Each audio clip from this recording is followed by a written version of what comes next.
Hey, what's up, everybody? It's JayViper here. It looks like Alyssa Mercante is moving forward with her lawsuit against Smash JT. Smash, as we all know, has Ron Coleman behind him. That's a great move right there. But it looks like Alyssa has dipped in and gotten an old school video game lawyer involved, as well as a really interesting choice for her other lawyers. We'll go over who they are as well as look at some of this lawsuit because there are 54 pages. We're not hitting it all up, but it's pretty much just a big wah, he hurt my feelings lawsuit. And just as I was exporting this video, I saw on X that JT posted, he's talked to Ron Coleman, and it's going to cost him $25,000 to protect himself from a lawsuit that is frivolous.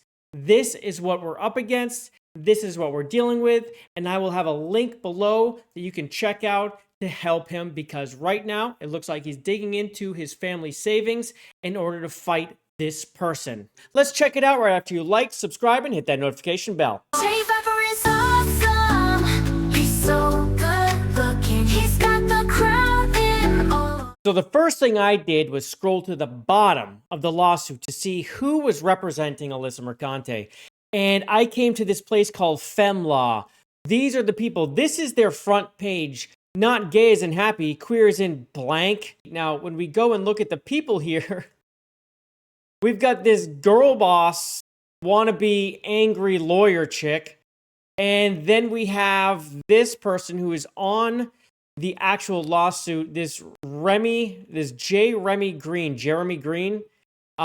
This dude right here with the ascot and a scarf to hide his Adam's apple. So this is pretty much who they're bringing against Smash. Not their best, obviously, but I mean, oh man, I think the worst part is we're going to see this face probably a decent amount on thumbnails, and that's, once is too much. I'm not putting it on mine. I'll save you from it. Now, Smash posted this today about the lawyer that is involved with Alyssa as well that's on the lawsuit. Now, this dude's name is Don McGowan. This is him right here. So if you want to know who he is, I mean, he's this guy right here. He's no longer head lawyer for Bungie, kind of retired, have entered my supervillain era. I think we should really take a look at that one if he thinks he's a supervillain. And what he's doing right now is pretty villainous against Smash. Ex-chief legal officer of Pokemon, produced Detective Pikachu, entertainment law professor, University of Washington, supporter of trans kids. Hello, this guy is a huge part of the gaming scene problem. And guess what else he said before? So John F. Trent had this, right? This is him on X. These are old posts from him. At the very beginning of this, he was very vocal in Alyssa's mentions when Smash and others were talking about the Sweet Baby article, which of course Alyssa always treated as like her golden crown. She loved it. She said how it got more clicks than anything else. Well, the reason is because it gained traction because of how wrong it was and incorrect it was. I mean, clearly it was a puff piece for Sweet Baby Inc. when she clearly lied, left out very important information, like how Cabrutus was attacked first and it led to one thing to another. Anyway, so let's go into this. This is what this guy says. Remember, this is a lawyer with lots of experience.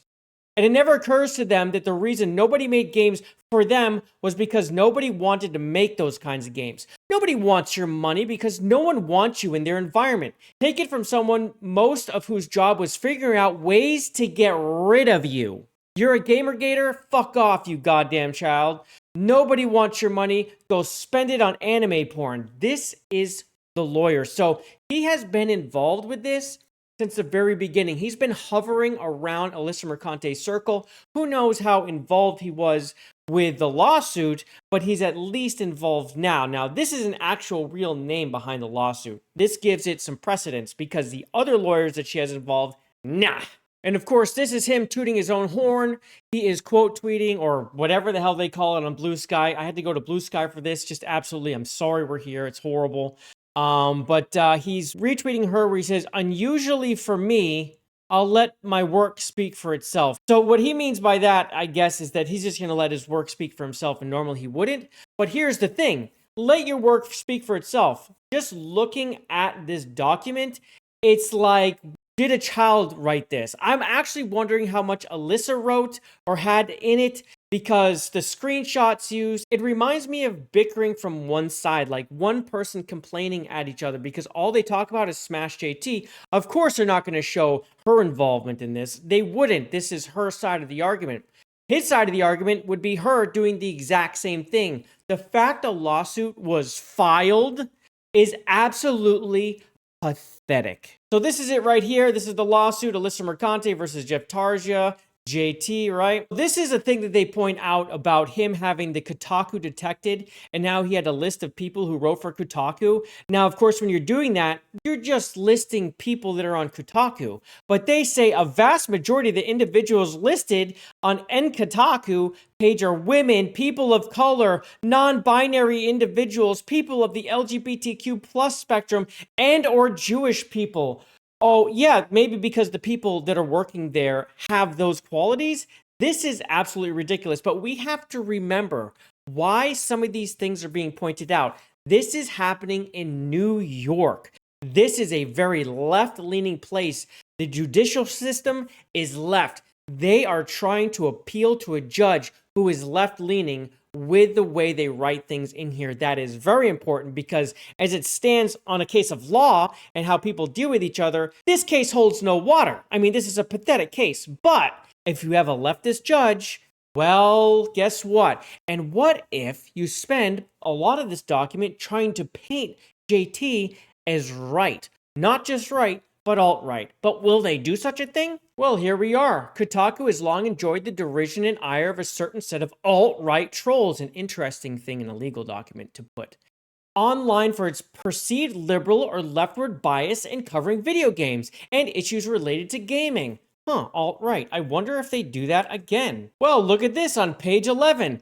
Tarja fits within a cultural phenomenon known as the alt-right, or alternative right wing, a loosely affiliated group of mostly younger conservative pundits who eschew much of the traditional trappings of conservatism in favor of a more activist, more confrontational style. So here they are, right here, trying to paint JT as alt-right. Now, a judge would see this, and now you're starting to skew the judge's perception of the case by labeling him outright as alt-right, something that Smash JT has never said, done, and he's mostly a pretty moderate person. This is inflammatory language.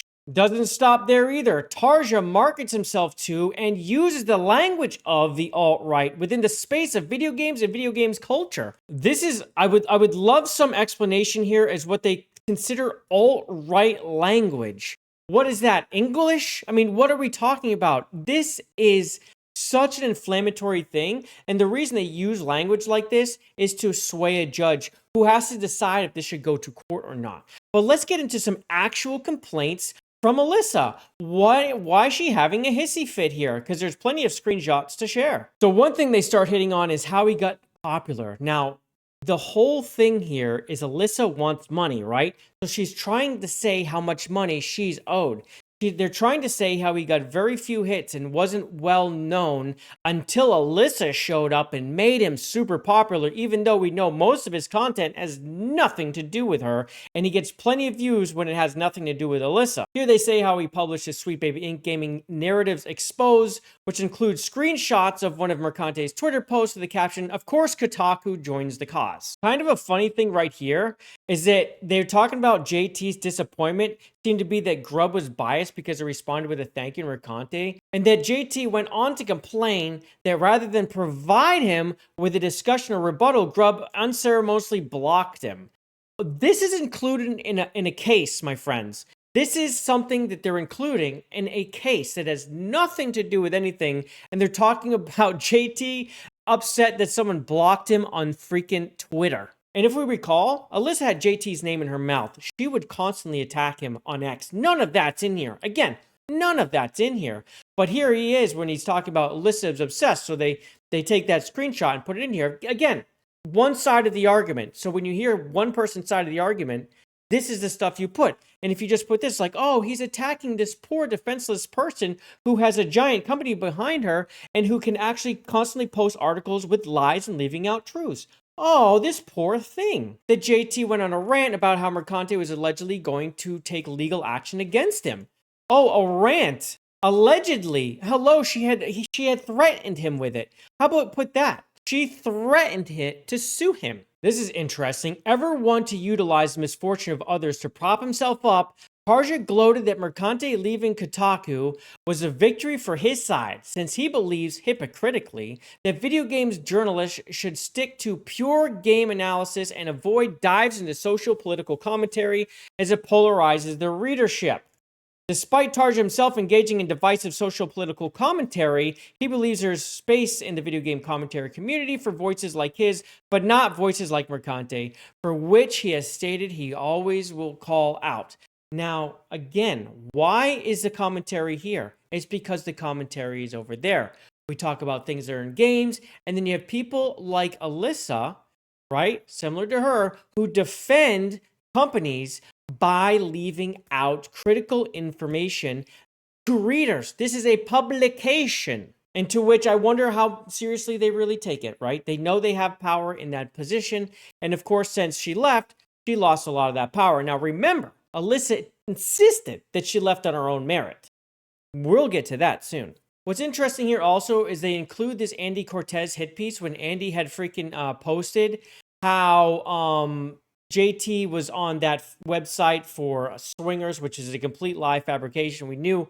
And when finally deleted it, but never really apologized, Smash had said simply, "I'm sorry," would have sufficed. Now they include this because Smash hasn't apologized to Alyssa, but really and truly, Smash has nothing to apologize. Remember, everything we talk about, and he talks about, is backed up by Alyssa's own words. And here they include this about that same thing, right?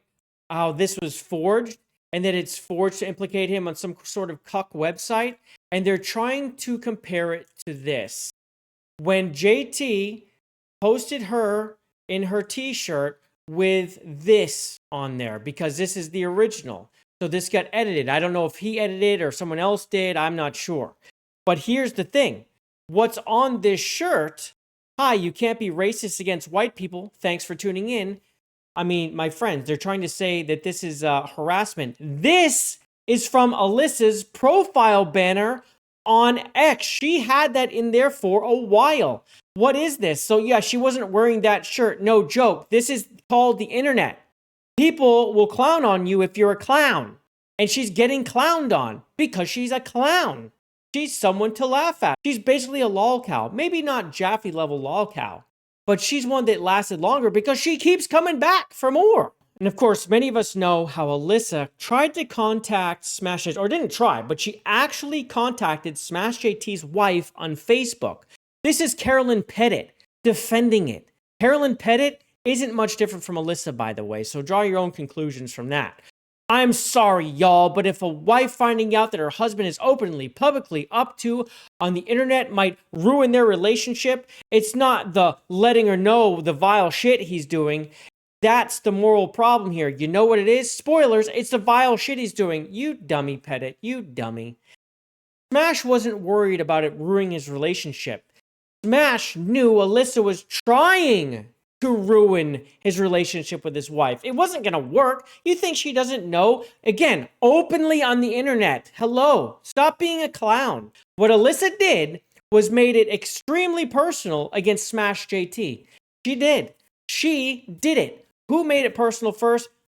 Did Smash try to get a hold of her dad or her boyfriend or fiance or whoever the hell she was sleeping with at the time? No, Smash did not do that. Did Alyssa go around the back and directly contact Smash JT's wife? Yes, that happened. Who's vile? Doesn't seem like Smash is the one that's vile here, does it? And then they said that Tarja refuses to consider what he has done in error. When it was pointed out to Tarja that his statements against Mercante is highlighted and the complaint likely were defamatory, he ignored it. Now, this is macro art. Reading this, I would absolutely take the exit ramp regarding her sucking dick for work. If she sues you, that one is going to stick and you're gonna make her a lot of money by refusing. Simply state publicly that you're exaggerating the nature of her sex work for effect. Now, I don't know if JT ever saw this. It literally has one reply and one heart. They're taking this thing out of thin air. It doesn't look like anyone saw it. 62 views. I don't know if he even saw this. So you put this in here. You don't even know if Smash JT saw this. This is silly to keep in here. He didn't reply. Did he quote retweet it? No, because it hasn't been done. Why is this here? Why is this in a legal document that you don't even know if he saw? And I wonder why, like, I can't understand why Smash JT and so many others would get the idea that Alyssa sucked dick for work. Oh.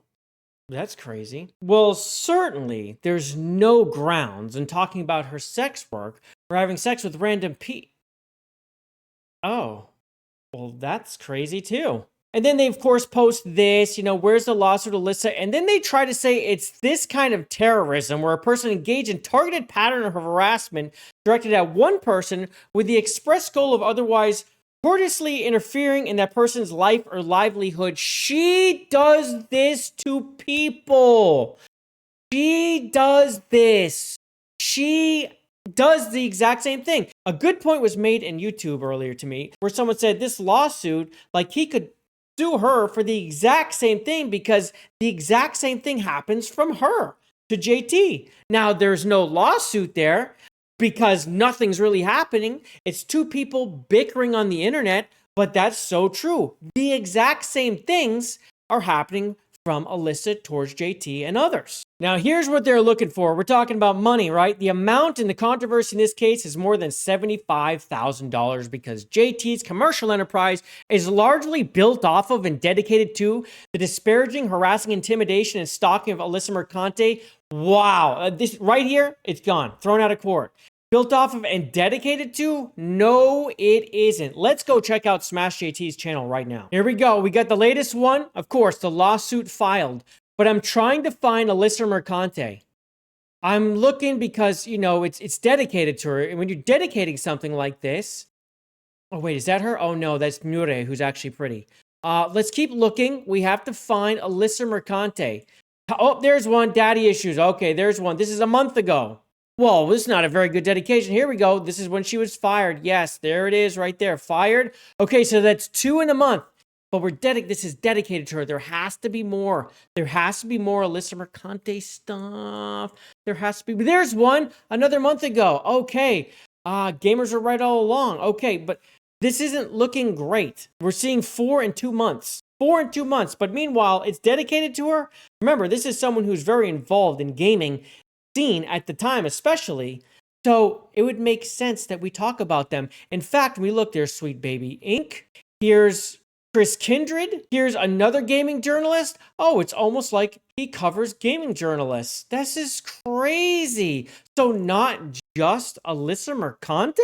How can at least this much be attributed to Alyssa Mercante when almost none of the videos, a very small percent, are dedicated to her at all, and it's almost always something has actually happened. He's not just making Alyssa Mercante videos. Oh, let me make some more Alyssa Mercante. Something happens, he makes a video, it goes up. This is not harassment. This is called covering the gaming scene. And Alyssa, an editor, or once editor because she's gone now, at Kotaku, was someone that you should cover. Because if they're not telling the truth or they're being dishonest, the journalists deserve to be covered so people understand what they're reading. It's like the Avowed article I just got done covering. What did I do? I went and took a look at the journalist to see if it was coming from a good faith place, and of course it wasn't, which is exactly why when you see Alyssa Mercante articles, you can know right away this is a bad faith person, but it goes beyond that with her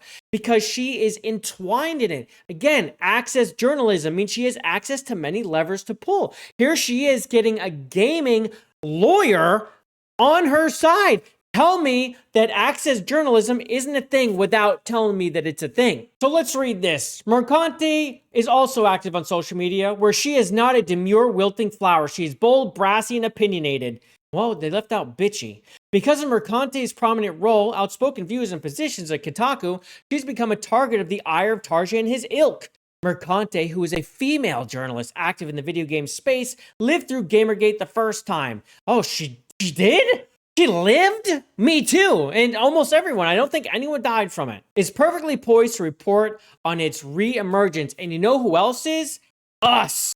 We lived through it too, and when someone's being dishonest, like her, we can report on it and report on the reporters. As a result of the dedicated campaign against her, Mercante left her position at Kotaku. Why is that? Why would you leave? Without JT's relentless focus on Mercante, Kotaku's managerial staff would never have felt any pressure to part ways with her. Hello, this is it. They felt pressure to part ways with her. They told her to leave, I believe. They told her to leave or they would fire her. This is what this is. Now remember, she's blaming JT for this. The person who went at Kotaku was Destiny, the person who actually had the real mob come. Now, if they're trying to attribute that to JT, well, hello, that isn't true at all. And this is really just making a target of JT instead of Destiny. So if Destiny did it, that's the person that they should be suing. It doesn't matter if JT covered Mercante, he covered her. So when Destiny came at Mercante for the anti-Semitism, and he was rightful to do so, he went at him hard and they got swamped. That's when they had the layoff, but she left right before the layoffs. Remember that? Hello, she was going to be part of the layoffs, I think, and they told her ahead of time, like, listen, you got to go or we're going to remove you with the layoff, and so she left. That is my belief. And then here we have at the end, there's Don McGowan and here's Jeremy Green right there. Two dudes trying to take down JT. But again, I do believe the community is going to be there for him no matter what. And we'll see if it moves forward. There's a thing called anti-slap, where if you bring a frivolous lawsuit, which this clearly is, this is just stupid, especially once Ron Coleman gets involved and they have JT's side of things. Once that gets brought forward into court, if they hit them with an anti-slap, what that means is that they, as in Alyssa's side, will have to pay the lawyer fees for JT among any other court fees. So it can be very expensive for them very quickly. So the people willing to put their names on this, these people, Don McGowan, retired. I wonder if he's doing this pro bono, and I really wonder about this Jeremy Green person. I don't know if we'll ever know if she's paying for it or if someone's paying for it for her, because as we all know, right now, Alyssa's dealing with a leaky roof. But keep strong, JT. Hopefully everything works out good for her, because we know that you're in the right, dude. We have every right, and you've had every right to cover her the way you did. I mean, when you use her own words to describe her, and then she says that's not the truth, but it's right there, we can all see it. I mean, do we really need any more than that, folks? Anyway, that's all I have for this video. Stay strong, JT, and if you guys like this video, like it. Don't forget to subscribe to the channel and then hit that notification bell so I can see you on the next one. I'm out of here. Love you, many pieces. Bye, everybody. He's owning every